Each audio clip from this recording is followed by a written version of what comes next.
Hi, ഇന്ന് ഞാൻ ഉണ്ടാക്കാൻ പോകുന്നത് അടിപൊളി ഒരു ഐറ്റം തന്നെയാണ് കേട്ടോ. അപ്പോൾ അതിന് വേണ്ടിയിട്ട് ആദ്യം തന്നെ 2 കപ്പ് റവ കേട്ടോ എടുത്തിട്ടുള്ളത്. ഈ പാത്രത്തിൽ 2 കപ്പ്. അത് ഞാൻ മിക്സിയുടെ ജാറിലിട്ടിട്ട് ഒന്ന് പൊടിച്ചെടുക്കുന്നുണ്ട് കേട്ടോ. തരി കഴിഞ്ഞാണ്ട് തന്നെ പൊടിച്ചെടുത്താൽ മതിയാവും. അതിലേക്ക് ആവശ്യത്തിനുള്ള ഉപ്പും കൂടെ ചേർത്തിട്ട് നന്നായിട്ടൊന്ന് മിക്സ് ആക്കി കൊടുക്കുക.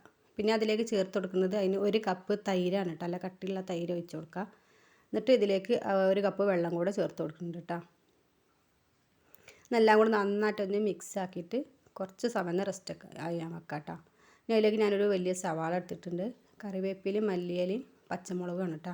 പിന്നെ കുറച്ച് കായപ്പൊടിയും കൂടെ ചേർത്ത് കൊടുക്കുന്നുണ്ട്. പിന്നെ അത് ബേക്കിംഗ് സോഡ ഉണ്ട്. അതിലേക്ക് കുറച്ച് വിനാഗിരിയും കൂടെ ഒഴിച്ചിട്ട് അതിലേക്ക് ചേർത്ത് കൊടുത്തിട്ടുണ്ട്. പിന്നെ കുറച്ച് ഇഞ്ചി വെളുത്തുള്ളിയുടെ പേസ്റ്റും കൂടെ ചേർത്ത് നന്നായിട്ടൊന്ന് മിക്സ് ആക്കി കൊടുക്കുക. ഈ രീതിയിലാണ് കേട്ടോ നമുക്ക് കിട്ടുന്നത്. കൈയേറ്റ് ഇങ്ങനെ ഉരുട്ടി ഇട്ട് കൊടുക്കാൻ വേണ്ടിയിട്ടുള്ളൊരു പാകത്തിന് കേട്ടോ. അതേപോലെ പിച്ച് നമ്മൾ കൊക്കവടക്ക ഉണ്ടാക്കുമല്ലോ, അതുപോലെ കേട്ടോ ഉണ്ടാക്കിയെടുക്കുന്നത്. അപ്പോൾ ചൂടായ വെളിച്ചെണ്ണയ്ക്ക് ഇതേപോലെ ഇട്ട് കൊടുക്കുന്നുണ്ട്.